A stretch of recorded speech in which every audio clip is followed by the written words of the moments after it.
Well, hey guys, Silly Tuck here. I realize I've been gone for a little bit, couple weeks or so.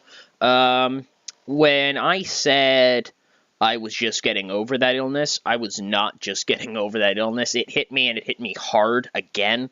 But that's okay, because I'm all right now. I took about a week, just break, just kind of doing other things, having fun, preparing for Christmas, or whatever holiday you celebrate.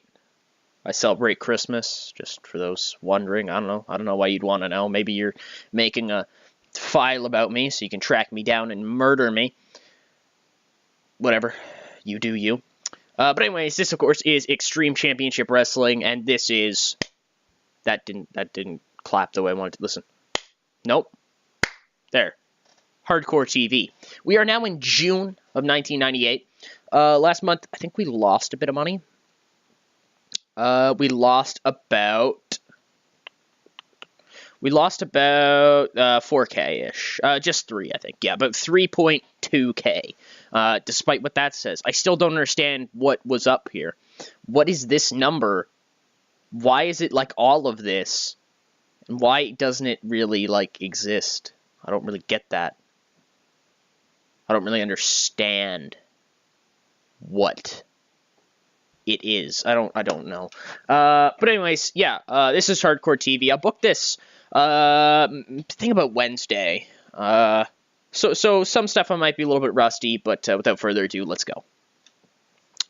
We're going to open things up with Bubba Ray and Devon. They're coming down to the ring to address that the Stormtroopers made a challenge last week. The team of Landstorm and Chris Candido. Bubba says, "You two want to call the shots, do you? You two want to aim, you want to shoot, and you want to score. Now, there's 2 things stopping you, and you're looking at both of them.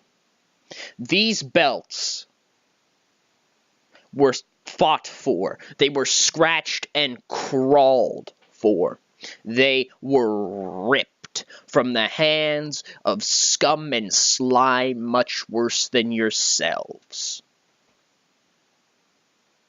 But me and Devon wouldn't be me and Devon unless we shut up everyone, even those who don't deserve it. So Storm Candido, Hardcore Heaven, you want to fight, you've got to fight. But be warned, we're going to do what we do. And when the Dudleys do what the Dudleys do, the Dudleys destroy." Hit it, Devon.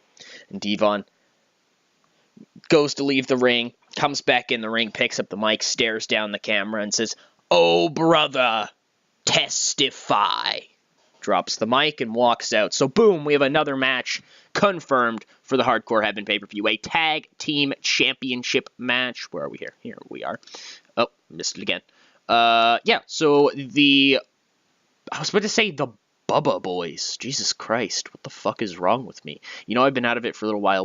The Dudley Boys defending the ECW tag team titles against the Stormtroopers, Chris Candido and Lance Storm. That looks great. Moving forward, we, this week are doing something I did a little while ago. Don't blame me, alright? I had to book something, okay? If you really want 1,000% honesty, I kind of ran out of an idea for this week.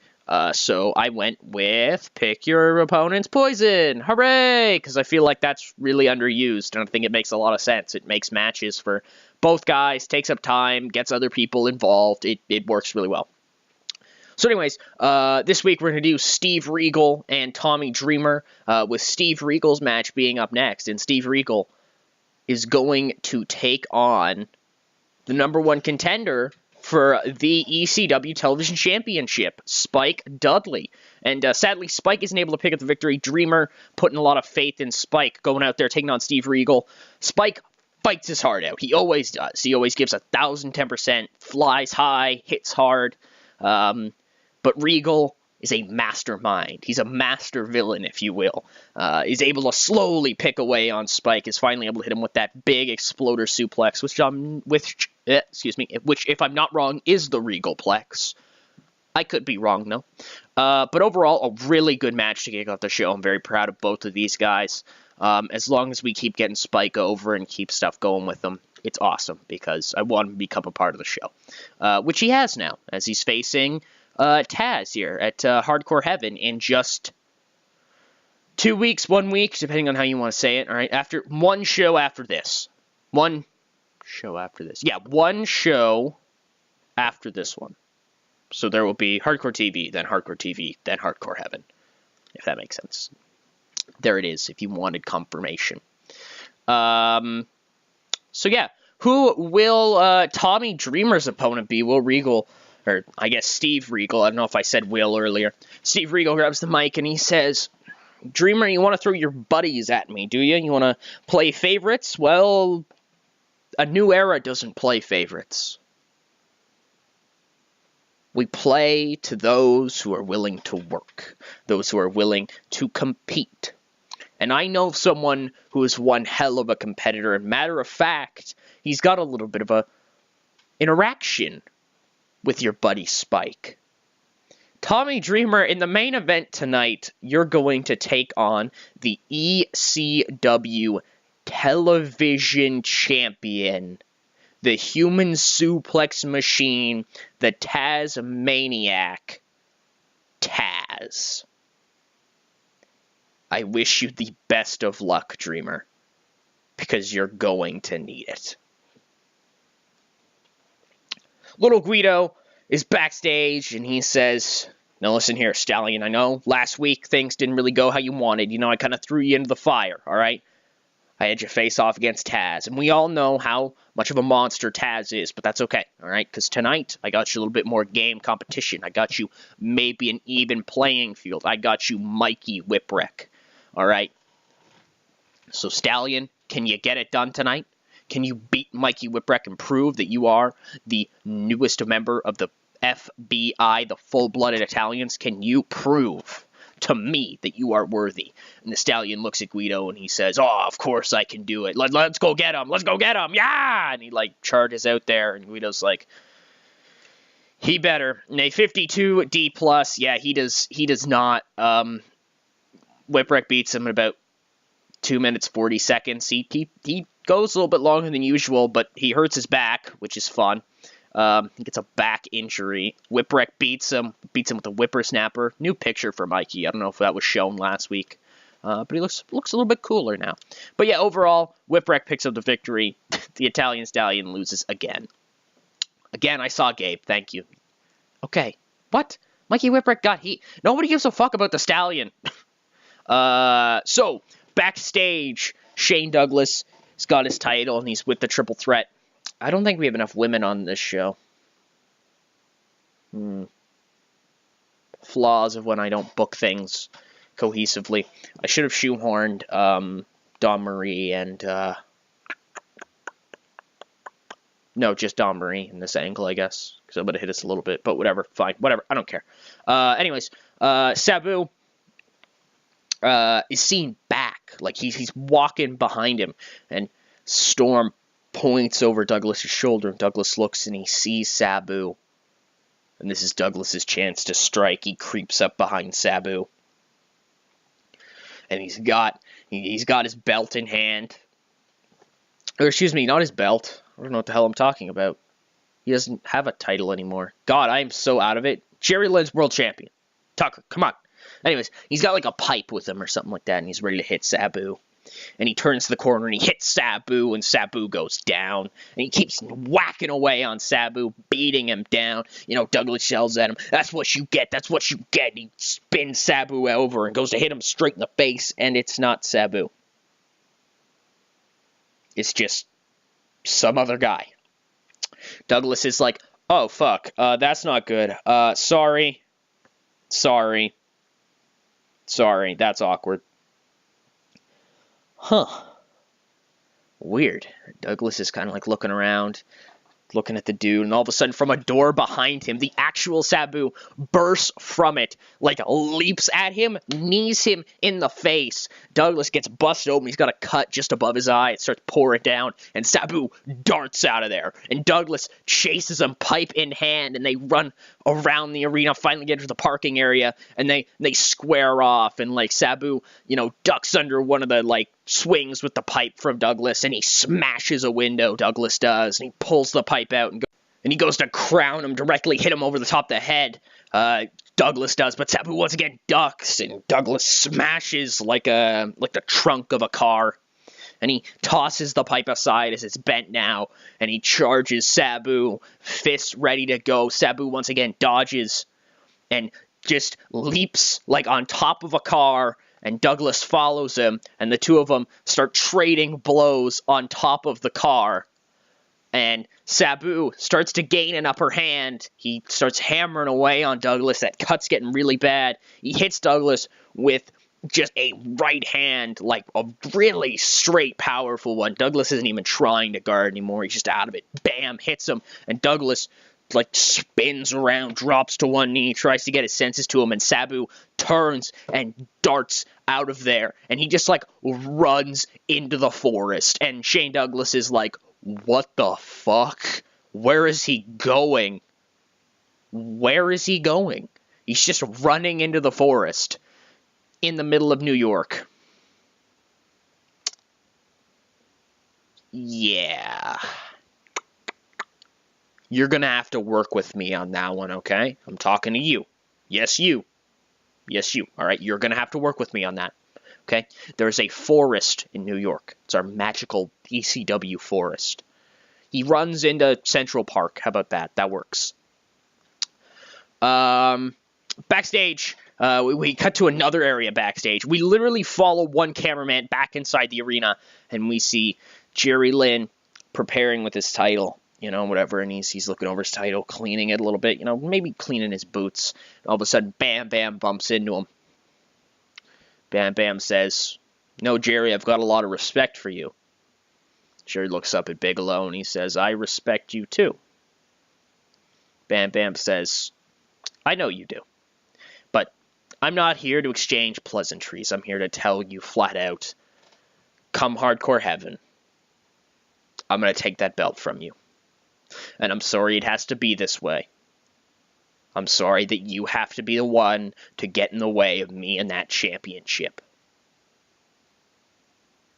But I have to have that championship, Jerry. You understand that I have to have that championship. That championship has eluded me now for far too long. I should have had it when I beat Douglas." And Lynn says, "Bam Bam, what are you talking about? You never beat Shane." And Bam Bam fucking punches the wall, and he's like, "I would have had him, Jerry. I would have had him." Jerry's like, "Chill, dude. Chill." Bam Bam looks at him, and he says, "You're telling me to chill? Me to chill? Have you seen me? Have you seen what I'm capable of, Jerry? I know you have. I know you're not dumb enough to talk to somebody like me like that." Jerry's like, "Bam Bam, what's going on, dude? I don't like this." Bam Bam's like, "I'm sorry." Jerry's like, "Hey, don't worry, dude. It's okay." Bam Bam's like, No, it's not that. I'm sorry. But I need that belt." He kicks Jerry in the gut, lifts him up, power bombs him through like a nearby table or something like that.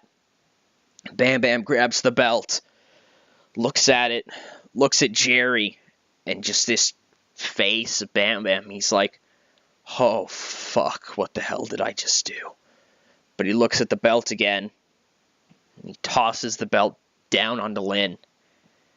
Bam Bam, confused, like just darts out of there. He's looks distressed. That's the best way to put it. Jerry Lynn underperformed. Fuck you, Jerry. Main event time. Wow, really?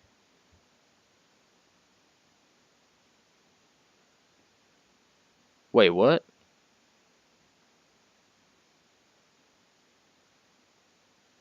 Wait, what? That wasn't supposed to happen. Why does that happen? Okay, so Dreamer's going to beat Taz via Regal interference, okay? No, it doesn't say it, but it's Regal interference. So Regal comes down in the middle of this big match between two guys who've been rivals forever, friends and rivals. And Regal starts yelling at Taz and distracts Taz, and Dreamer is kind of cautious, but he takes advantage, as anybody would, and he hits Taz with the pile driver, covers him 1, 2, 3, gets the victory in such a big, big match, and stares at Regal, confused. Regal just helped Tommy Dreamer win against the opponent that Regal chose for him. What? Is this entire place going crazy? Possibly. Did I just click the wrong thing a couple of weeks ago? Maybe. Is it going to be worked into a story now? Woo, woo, woo. You know it. I wish that was the end of the episode, but it's not. I typically go to this thing. I'd, like, ride this out for a little bit, and I just kind of, you know, look at Johnny Saint, and I'm like, oh, yeah. You were British. Hey, there we are. I was waiting for that. What do we have here? Regal signs with NWA Wildside. Rich also signs with NWA Wildside. Okay, so Stallion has a back injury. I never really planned on keeping Stallion around very long, but he was going to hang around for a little bit at least. So him being hurt is beyond disappointing. How long will he be out for? Where is, what am I looking for? Medical. 2 months, 3 weeks. Okay, Stallion's gone.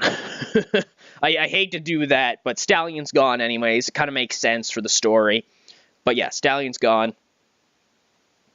Why the fuck did I sign him for 2 years? He wasn't even supposed to be around that long. Obviously, this was a very primitive version of this story. Anyways, that's going to be it for this episode. Next week, I think we'll do a similar idea. I think we'll do Pick Your Opponent Poison, but this time with Sandman and Van Dam. Does that sound good to you guys? Hope it does, because that's what we're doing now. I'd like to thank you all so much for watching. I hope you guys enjoyed. If you guys want to see what happens in the 6 days between Hardcore TVs, you can follow my Twitter. I post things like cards, random events that happens, things like deaths, I guess, sometimes injuries that are comedic. But yeah. That is all. Hope you guys enjoyed this silly talk. Signing out.